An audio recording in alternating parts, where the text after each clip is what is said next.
you say you're sorry. Assalamualaikum warahmatullahi wabarakatuh.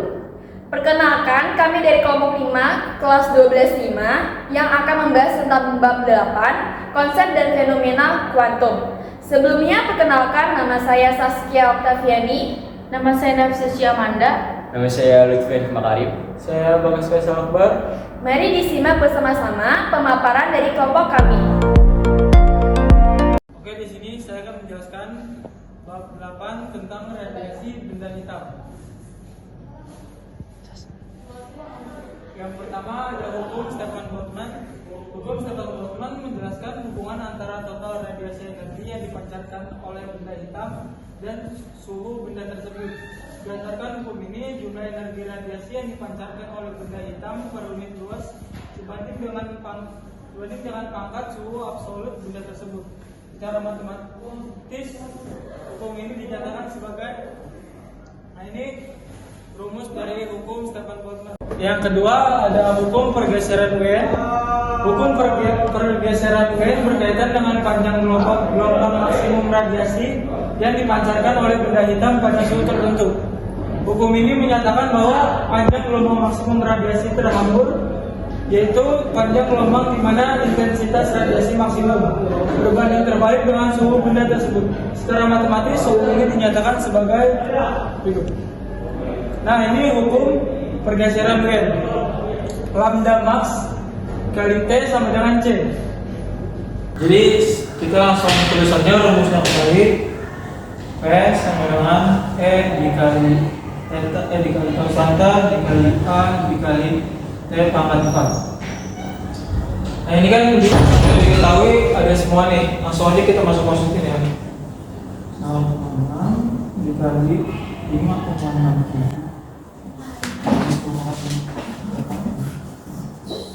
Dikali 2 kali 10 pangkat 2 dikali 10 pangkat 4. Hasilnya adalah 0,804 dikali 10 pangkat 2. Ini kita hilangkan jadi 680,4 watt.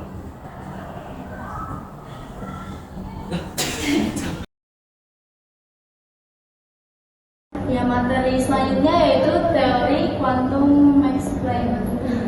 Teori quantum explain ahli fisika dari Jerman pada tahun 1900 mengemukakan teori kuantum. Planck menyimpulkan bahwa atom-atom dan molekul dapat memancarkan atau menyerap energi hanya dalam jumlah tertentu.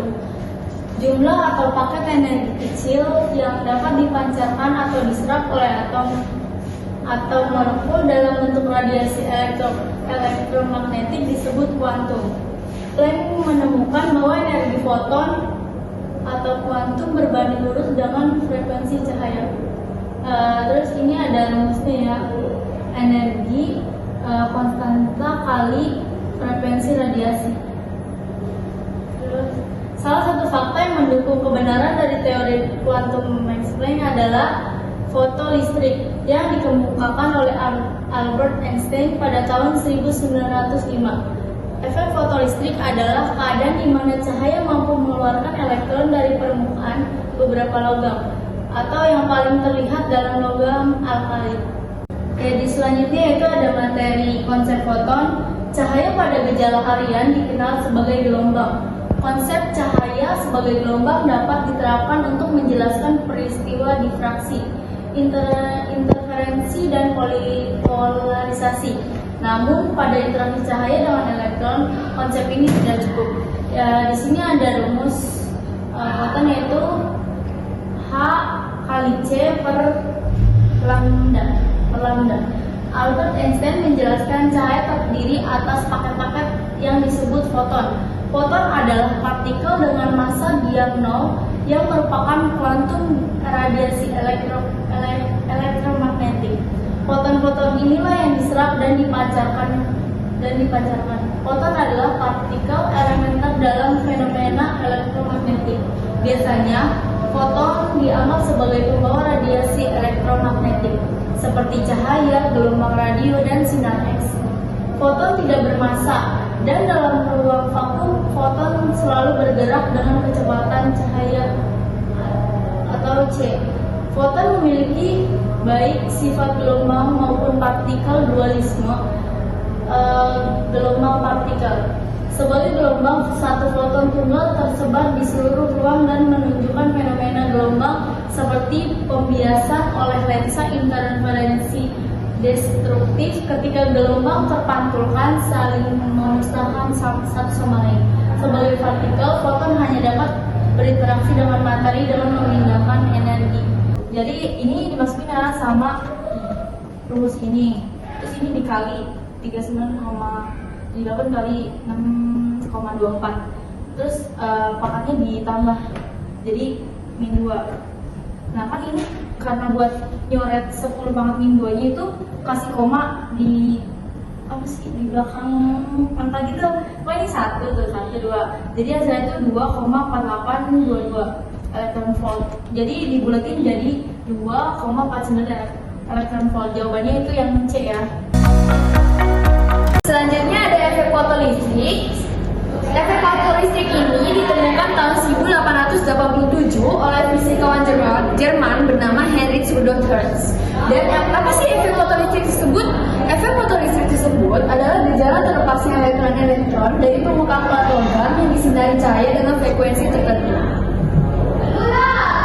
Nah, apa sih hubungan dari energi kinetik dan efek fotolistrik?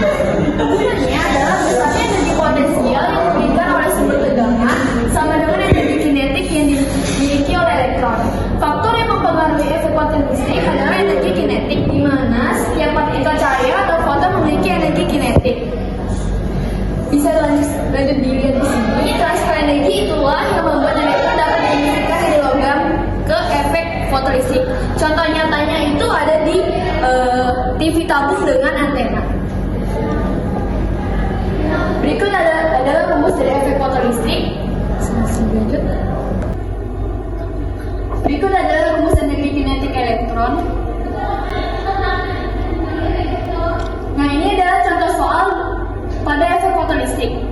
Saya bacakan, pada sebuah percobaan efek fotolistrik, arus mengalir pada 1 ampere meter ketika potensial penghenti bernilai 2,5 volt ampere meter menunjukkan angka 0, tentukanlah energi kinetik elektron yang terlepas pada efek fotolistrik tersebut. Penyelesaiannya diketahui final adalah 2,5 volt dengan energi potensial pengganti atau energi kinetiknya adalah 1,6 kali 10 pangkat min 19 dikali 2,5 volt dan ditemui hasilnya adalah 4,0 kali 10 pangkat min 19 joule.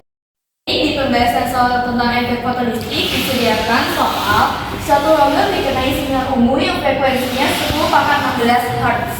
Jika energi ambang permukaan logam tersebut setengah kali energi foton yang dibawa oleh sinar ungu, berapakah energi kinetik elektron yang akan terlepas? Nah, diketahui F sama dengan 10 pangkat 16 Hz, WO sama dengan setengah E, H sama dengan 6,6 kali 10 pangkat min 34. H ini adalah ketetapan Planck di mana sudah ada ketetapannya sendiri. Nah, yang ditanya itu adalah berapakah energi kinetik elektron yang akan terlepas. Jadi kita menuliskan ditanya itu adalah EK max, energi kinetik maksimum. Nah, di rumus EK max bisa dilihat di sebelah. HF sama dengan HF min WO sama dengan HF min setengah HF. Kenapa setengah HF? Karena sudah dijelaskan di situ kalau ini adalah setengah E.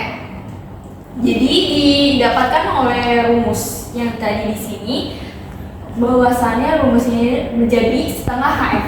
Nah, tinggal disubstitusi setengah kali 6,6 kali 10 pangkat min 34 dikali 10 pangkat min 10 pangkat 16 dan didapati hasilnya 3,3 kali 10 pangkat min 18. Oke, selanjutnya saya akan membahas apa itu efek Cantor. Penjelasan efek Cantor. Ketika sinar X atau foton mengenai elektron, terjadi tumbukan antara foton dan elektron tersebut.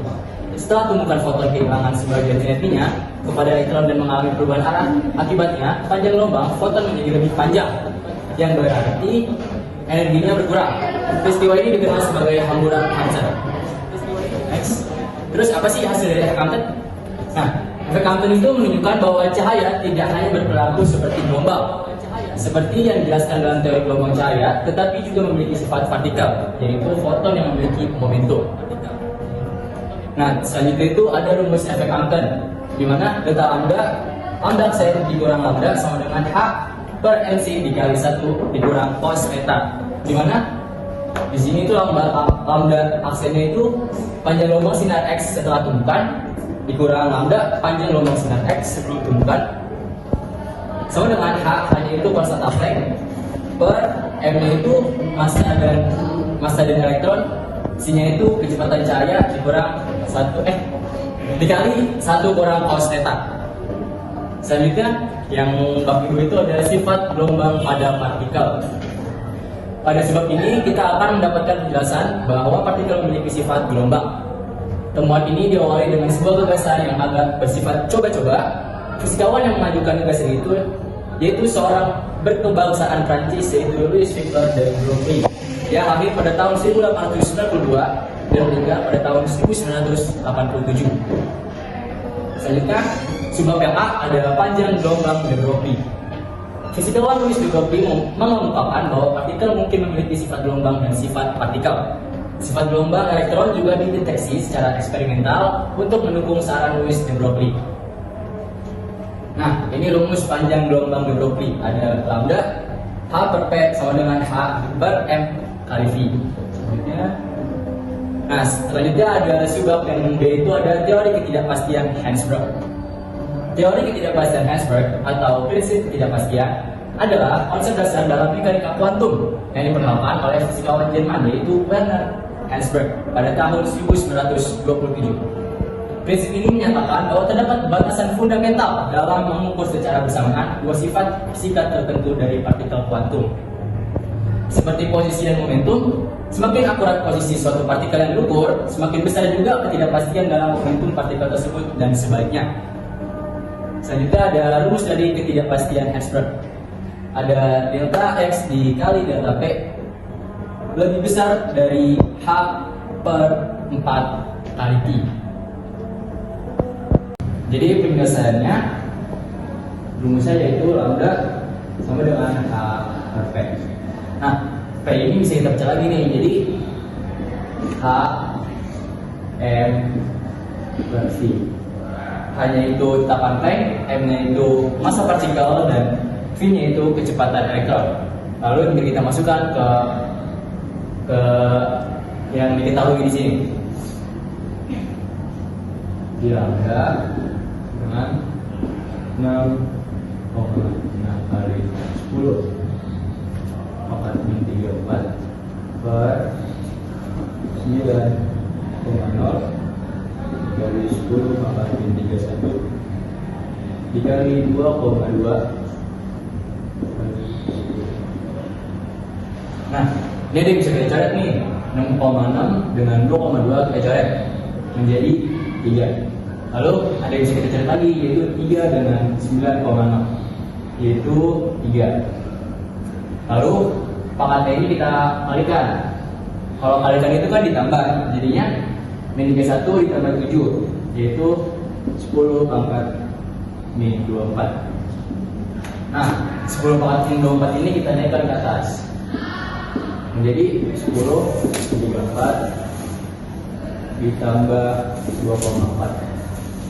Hasilnya itu 10 pangkat min 10. Lalu ini kan artinya nggak ada angka yang akan jadi 1/3. Kita tulis di sini kali tadi yang 10 pangkat min 10 satuannya meter. Lalu ini bisa kita pecahin menjadi 0,33 dari 10 pangkat min 10. Nah, biar angka yang bagus kita mundurin komanya nih, jadi 3,3 kali 10 pangkat min 11. Nah, ini dia hasilnya teman-teman. Sekian pemaparan dari bab 8 tentang konsep dan fenomena kuantum. Apabila ada kesalahan mohon dimaafkan. Semoga bermanfaat. Terima kasih. Wassalamualaikum warahmatullahi wabarakatuh. Bye. Lucu.